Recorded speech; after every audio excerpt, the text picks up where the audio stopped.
Hello, everyone. Hope you're doing well and keeping your spirits up. Today's story will tug at your nerves in the best way.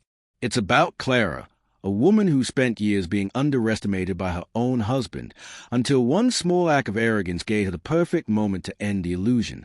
One bright morning in Mayfair, London, Clara sat outside a stylish cafe with her closest friend, Nadia, calmly stirring her coffee.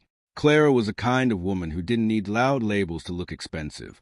Quiet confidence, clean elegance, the sort of composure that makes people assume she's simply well off.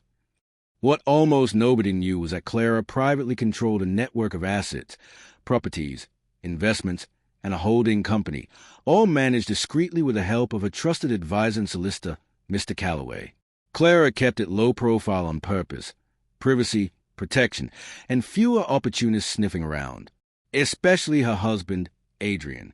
Adrian liked the image of success. To the public, and especially to his mother, Mrs. Reeves, Adrian was a high-flying businessman with taste, charm, and money to burn. In truth, he was a comfortable executive inside a structure Clara had built. The home they lived in, the luxury car, the credit card, the holidays, the high-status life, all of it was quietly funded through Clara's systems. Adrian knew Clara had money, sure, but he had never understood how deep it went, and Clara never corrected him. She let him enjoy the fantasy. That morning, Clara and Nadia were discussing an upcoming business expansion when a woman approached their table like she owned the pavement. Bianca was glamorous in a loud way. Designer outfit, sharp smile, eyes that measured people like furniture. Her pride that day was obvious. A limited edition luxury handbag placed front and center, as if it were a crown. Clara recognized her instantly. Bianca wasn't a stranger. Bianca was Adrian's mistress. Bianca stopped beside Clara's table and deliberately set the handbag between the coffee cups. Nadia looked like she might explode. Clara didn't even blink, only lifted her eyes with a small, calm smile. Bianca leaned in with fake sweetness. "Well, Clara, fancy seeing you here." Then she stroked the handbag like it was proof of victory. "I've just come from the boutique.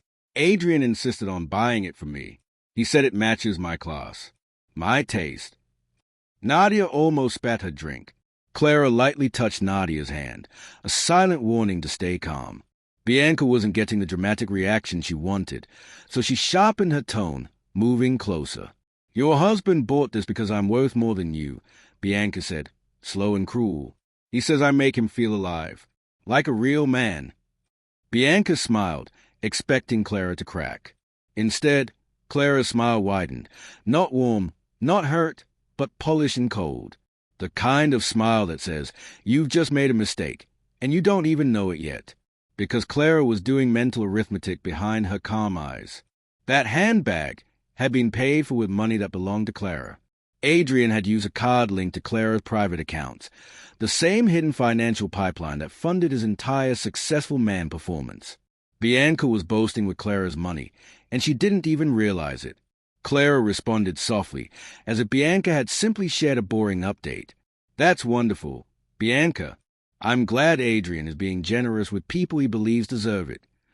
Then Clara casually brushed a few crumbs away from the handbag with a napkin, as if it were nothing more than an object taking up space. "Enjoy it while you can," Clara added. "Money spent on meaningless things tends to vanish quickly. Otherwise, it would be wasteful, wouldn't it?" Bianca's expression flickered.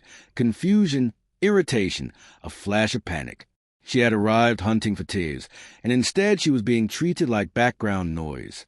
With a stiff smile, Bianca straightened up. "See you around," she said, "and say hello to your dear mother-in-law." She emphasized you're like she'd stolen something. Then she walked away, handbag swinging, confidence slightly cracked. The moment she was gone, Nadia grabbed Clara's arm. "How are you so calm? She's humiliating you with a griffin and gold handbag paid for by your husband." Clara's smile faded.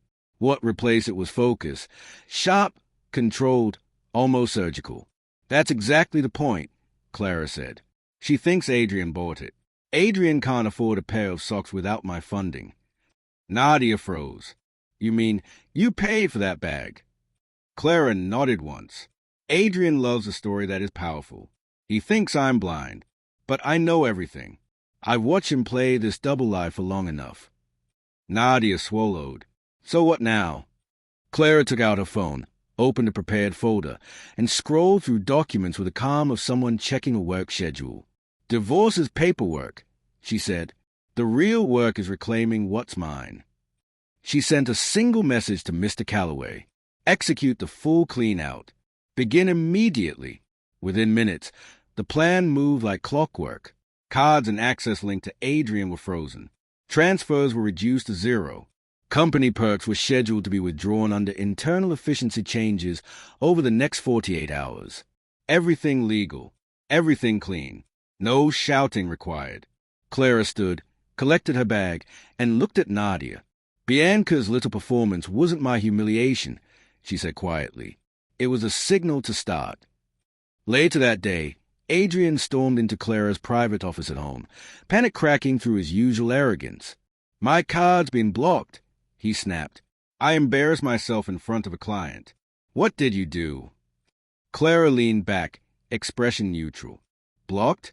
That's strange. Darling, why would that happen? Adrian's voice rose. Don't pretend. You're the only one who knows the systems. Clara didn't argue. She simply placed a document in his hand. Divorce petition. Adrian stared at it like the paper had turned into fire. This is a joke, he whispered. Clara's eyes stayed steady. Do I look like I'm joking? He tried to blame the mistress, tried to beg, tried to charm, tried to threaten. And finally, he tried the last weapon, his mother. What about Mum? She needs support. Clara's voice stayed calm, but the meaning hit like a door slamming shut. She is your responsibility, and she has spent years helping you belittle me. Then Clara delivered the truth that destroyed the illusion. The lifestyle you've been living has been mine. The company benefits, the house, the cars, the credit. You didn't build it. You used it. Adrian went pale. For the first time, he understood he wasn't losing money. He was losing the mask. Clara gave him one choice. Sign quietly, or watch the truth become public. Adrian realized too late that he'd been living inside a story Clara could end at any moment. And Clara, without raising her voice once, finally stepped out of the role they had forced on her, and back into her own life, where she had always been in control.